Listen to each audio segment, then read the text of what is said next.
High, আমি পুনম। বন্ধুরা, তোমরা এই রেসিপিটা কে কিরকমভাবে বানিয়ে থাকো কমেন্ট করে কিন্তু অবশ্যই বলো। আর আমার হাতে দেখতে পাচ্ছ এটা হচ্ছে লাউ পাতা।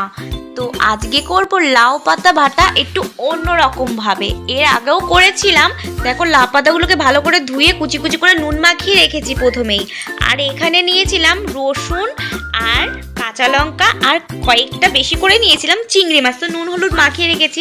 আর নিয়েছি কড়াইয়ে তেল দিয়েছি, সর্ষের তেল দিয়েছি, কালো জিরে ফোড়ন আর এই রসুন আর কাঁচা লঙ্কা আর চিংড়ি মাছগুলো একসাথে ভাজা ভাজা করে নিয়েছি। একটু লাল লাল করে রসুনগুলোকে ভাজতে হবে, তাহলে কিন্তু কাঁচা চ্যাংটা গন্ধ বেরোবে কিন্তু।